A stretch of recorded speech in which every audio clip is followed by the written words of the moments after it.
Hi, I'm Joel. I'm Brian. I'm Jeff. And we're here to review The Hobbit. Is there some specific name that we're supposed to give to let people know that it's the third? The Battle of the Five Armies. The Thank you Battle very much. of the Five Armies. Even though I heard before, and I think it's true, there was only 4 armies, right, if you counted them? I think that if you counted the last orc army that came in at the end, I think that there were 5. I was trying to count them. But that seemed more like reinforcements than anything Yeah, else because they were part of the same team. Well, That's considering it how only I takes felt. one dwarf to take out 100 guys, then it didn't really matter how many there were. So for those of you who haven't seen this movie, it's a continuation of the trilogy of The Hobbit. We come into this movie where the last one left off, where Smaug goes flying into Lake Town and just lays waste to it. And so what's interesting about this movie is the joke about the Lord of the Rings is basically it's 3 movies of them just walking, getting to the edge of the fire pit and going, and that's it. This movie was a little bit different because it takes place just really in, like, there's no real walking. They're not going anywhere.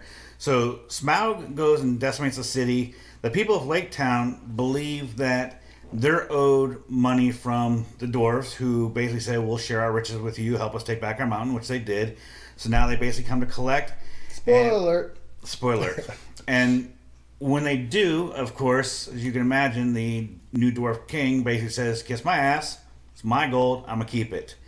Yeah, because I don't know if it was actually supposed to be a magical thing that took him over, or whether it was just supposed to be a metaphor to greed. But I mean, he was like sick. Right. He completely changed his whole personality and was like in a trance. Right. So ultimately, what this movie is about is a coming together of a number of different armies. Really, they're fighting over the gold, but also, I would say that the bad guys, they're essentially fighting over for the mountain itself as a fortified position, but everybody else is also fighting over the gold. So that's really what it's about. It's an interesting movie because some good points is it looks great, a lot of action, and They could have shaved it down, though. I think they I was definitely could have shaved it down. I was worried about this movie because I was like, oh my god, another one. I'm definitely part of the crowd that thinks it's a little bloated, the storyline. But I was actually pleasantly a little bit surprised that when you're there, it's entertaining. But it takes a good hour and a half before it gets entertaining. I mean, the opening scene was cool, but then before you know it, spoiler alert, the dragon's gone, and you're like, what the hell's going on now? And then it's more story arc for an hour and a half, and then it finally gets to the big battle scene at the end, which was entertaining to watch. See, now I agree with you that it could have been cut down, and I think that it could have been cut down into about 30 minutes. So I missed the story that you said that you saw there. What I felt like it was all just one continuous battle scene. It pretty much skipped from dragon to a little bit of story and then the other battle that lasted pretty much the entire rest of the movie. Well, if you remember the second one, it was pretty much just they had 2 keeps, right? And it was just one wave after another of different armies coming in. And this kind of pretty much did the same thing, because you had the humans who basically came up to the mountain to say, we need refuge, our town's laid waste, and you owe us some money. He says no, and what are they going to do? Where are they going to go? But right in that process, then the elves show up, and they show up with their army, because as we find out later on, sort of arbitrarily, they have some gems, I guess, that the main elf's wife wore. Is that something? Yeah, they wanted them back regardless. Right. Well, but it just seemed like, okay, we'll just kind of throw that in there, Well, trying to keep up with the storyline when you're going over 3 movies was hard enough for Right. not being a super fan. I mean, I was lost most of the movie, but at the end, I think it's one of those movies where the scenes are awesome, but they're just so much after so much after so much. It's exhausting, no matter how cool it is to watch. And I know that the movies are all based on the book, The Hobbit, obviously, but I felt like the whole thing could have been pretty much just put in the second one. I felt like they made an entire movie for 2 battles that granted, if they had been cut down to 30 minutes, like I said, people that read the books probably would have felt gypped, And Ironically, it was for greed that they did that. Maybe Right, they were there under you the go. same trance. Well, but it's the They same wanted thing with another Lord of the movie. Rings. I mean, Lord of the Rings really is just 2 movies They just broke it up into 3 movies. This movie is the exact same way. It bleeds one to the next nicely, but really cut the second one into 2 halves and just put them to the side and just make 2 movies. Yeah. Well, there was a lot of suspended disbelief in this one, to the point of ridiculousness of him climbing up the stones as they were falling. I mean, It's based that was on a almost fantasy cartoonish. novel. Well, I guess, Right. but I And guess I'm not a super fan. Legolas is a featherweight. He literally has no weight. That's the whole thing of him. Okay. He's also queer. Well, I could tell. There was definitely some. I mean, he was not down with that Liv Tyler wannabe. No, but that. What do you think about the love sequence with the redhead elf chick and the Lost Chick. the lost chick? Yeah, Evangeline Lilly. Yeah. Evangeline Lilly and the little bearded guy. That, I guess they're dwarfs. So they're all I guess they started developing that in the first one or the second one. second one when they got to Lake Town. Yeah. No, well, second one when they went Well, to it the was when jail. they were held prisoner. Yeah. Right, and he started flirting with her lightly, and then of course she wanted to go and save him. And then now all of a sudden it's like, oh, I They're in love you. Yeah, right. I totally missed escalated that quick. part. It escalated quickly like the battles, but I guess maybe that's how war is, you know? Well, no, I Real think fast. since we had a year off, we were able to build that up in our heads. If you watch those 2 movies back to back, I think you'd just be taken completely aback. Like, what the hell's going on here? I don't know. So it's one movie really split into 2 that's 6 hours long. I mean, almost 6 hours. I mean, that's Yeah, but just think, you can now watch all of the Hobbits and then all of the Lord of the Rings and have pretty much a good solid weekend of watching right there if you're into the Middle Earth But stuff. it's all the same thing over and over and over again. Well, it's we not got all the 100 same new thing. guys, and let me slap your head with a sword. Because it's and- about the adventure of it all, though. Like, when you read the book, it reads differently because you really kind of feel like you're on the adventure with them. Well, can somebody explain to me why they had these really cool looking monsters that came out and they were up front leading the army, and then these tiny little arrows just knocked them over? They just fell like within seconds. Yeah, they did that with Bilbo Baggins when he was throwing the rocks at him. It Yeah, looked like- rocks, and they were just going out with a tiny little rock. That's always been the thing when they depict like the orcs, right? They go down by just slapping the chest plate on their metal. That's why you need hundreds of thousands of them, apparently. But that's true. And then the main king, the guy he was fighting was ridiculously tough, but all of his henchmen, except for the one guy on the bridge at the end, they all were going down with slaps upside the head, just one Right. slap, and they were down. And it was a little. So definitely this movie, if you're into the lore, if you're into the style, and definitely if you read the books, I mean, you're gonna love this movie. Is this a Dungeons and Dragons take off this? I'm not a big fan, so I don't know. I mean, is that where this comes from? Because I remember elves being in. No, it comes from the book. No, I realize that. Hobbit. We're going They're way back to when again. I was a kid. They played D&D, and all the kids played D&D and stuff. And there were Nerds. elves and I'm pretty sure dwarves that and stuff. J.R.R. Tolkien wrote this before D&D came out. Really? Yeah, he wrote that back in was it 50s or 60s or 70s? No, I think it was before D&D. I don't know. Right. So, I mean, I'm going to say, we talked about the Lord of the Rings and the whole saga. I mean, this was obviously the last one that I saw, and, but between the 6 of them, this was my least favorite. And, the Lord of the Rings, when that trilogy ended, it had an epic ending. Yeah. They all bowed to Frodo, choke up moment. paid him Yeah. respect, and it was so great. This one was just kind of was no, funny. nothing It was- really It was there. basically it was like, all right, Bilbo, you go home now. Right. Like literally at the end of the movie, They're selling your shit. aside from the fact that there was no need for Bilbo Baggins to be there for pretty much any part of this movie, although he's good and you like the character and stuff like that, but he finishes them all off, and so basically the dwarves have their mountain, and I always thought of him as just the token to remind you of Lord of the Rings movies, because I never liked him at all. I don't think he's very likable. oh, I thought he was very likable. He actually, a little bit of trivia, he was in the original Office when it was filmed in England. Bilbo Baggins? Mm-hmm. Wow.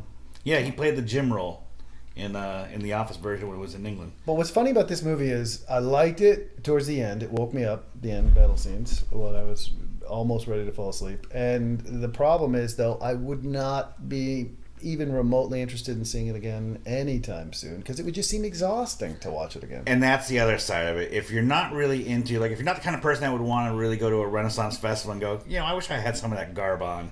And you're just an average Well, I like moviegoer. Game of Thrones, and that's what Renaissance Festival reminds me of. I think this is Game of Thrones without the cool badasses. It's not Game of Thrones at all. No. Well, to the non-Lord of the Rings super fans like you guys are, maybe, I don't know. I'm just from an outside point. I'm definitely not a Lord of the Rings super fan, but I would say as somebody, like, whether or not you should watch it, I would say that if you're committed to the Lord of the Rings, the Hobbit story, you've read the books, you want to see how the movie ends, yeah, sure, go see it. You might enjoy yourself. They definitely did a lot with that last battle. It's very intense, and it's got a lot of moments in it. Do you know, I was actually underwhelmed with the battle a little bit, right? Because there was so much going on. You couldn't even see really a lot of the moving pieces, like from those big shots when they're at the top of where the main bad orc is, looking down. You saw things moving around on the ground, but you didn't really see a whole lot of organization like you did in that scene where when the army of dwarves first came back in, they were a wall, and then they came back in, and they were, multiple battalions, and then you had the elves that were right up against them, and then, for a bit you see when the orcs come in, but then you really just lose a sense because there's so many people in relatively a small area. Well, that's how battles go. They start out in formations, and then it's about But what battles do formation, not do is the whole synchronized dance routine that was way too organized. They had like 1 million elves that were all moving in perfect unison to the point of ridiculous. Well, do you mean when they moved out of the way? Yeah, and they were doing part of the dance elves. moves like all in unison. That's part of the elves. I know, They're like fluid and just. But then they did how it. they roll. Then the dwarves did it too, though. So it's not just No, they did that move in 300, where they put down the shields and they make the wall of shields and stuff like that. No, They but put the I'm spear through it. saying they were literally clones of one another. They were moving in exactly. In fact, that's what they did. Is they just pushed duplicate in the CGI room because there was no difference between any of their movements at all. And that's the other thing. More than any other movie, you really felt the CGI in this movie. It's in the other movies they did a lot of where they actually had people in the orc costumes, and a lot of them. Whereas in this one, it was pretty much just all CGI. And I almost felt like Orlando Bloom was CGI because Yeah. their attempts to make him look younger than he is now because of how young he was in The Lord of the Rings. Like, it was almost unbearable to even look at him because you could tell. It's That's funny. what happens I when you movie backwards. read a trivia fact about that Orlando Bloom is, I guess, like 2 years older than the guy who played his father. Oh, really? Yeah. And that was the one thing. The other question I had is the dragon laid complete waste to that town. It was 100% on fire at the beginning of the movie, and at the end, they attacked the city like they were all still living. That was there. a different city. Was it? Yes. See how lost you can get. That was when the you're city falling asleep outside halfway through? the Dwarf Kingdom. It looked like it was smoking. That's why I thought it was the same No, city. it was just run down. Right. They're ruins. They're old. Oh. Yeah. Terrible. All right, so hard to keep let's kind of wrap this up by saying, obviously, if you're into the movies in general, into the the theme of the movies, you're gonna like it. If you're not, you still might like it. But obviously, if you feel that you're an anti-super fan, then it's gonna get a little worn out after a few movies. Well, if you're a super fan, you have already seen it. So, And if you're on the fence about it, I would say, you don't really need to waste your money. Wait till it comes out on DVD. All right, well, that's where I disagree. I think it's definitely worth the watch because it is part of a trilogy. would have been better in IMAX. That's for sure.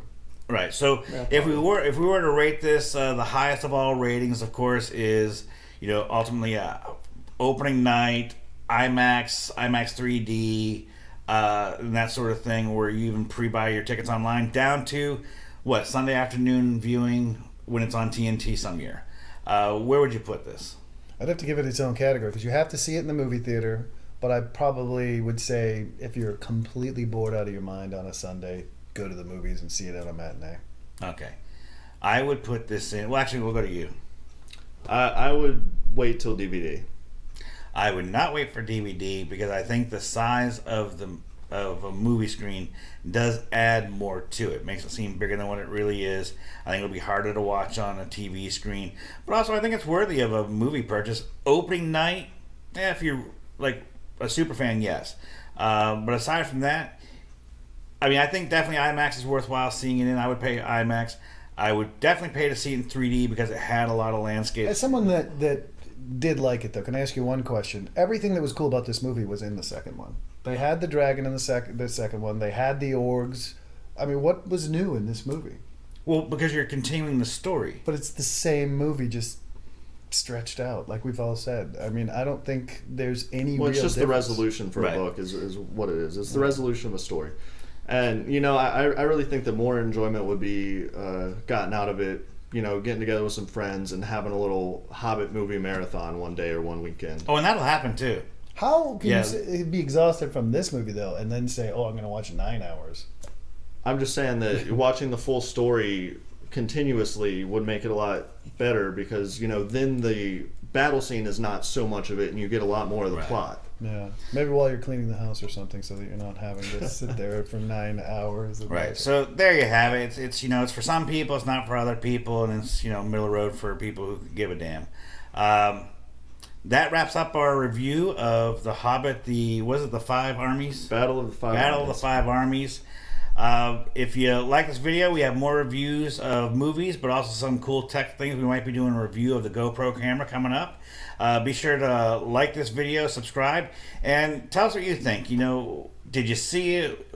Where would you rate them in the trilogy? You know, is it better than the second one? Is it better than the first one? Where would you put that in line? And let us know in future videos if you would like us to have spoilers in the reviews or not. And also let us know if you'd like to see reviews of other movies, whether they're coming out or whether they've already gone by. And also let us know if you like all these let us knows. That's right.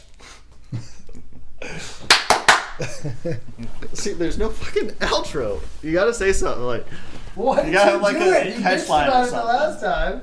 No one stepped up, so like I had the outro basically is outro is. the outro is your call to action, which is the like, subscribe, well, no, comment. just like a take it easy, guys, or something like that, you know? That's what you want, like a signature move. Like, peace out. You can come up with your own signature. We could play patty cake. God, I just need to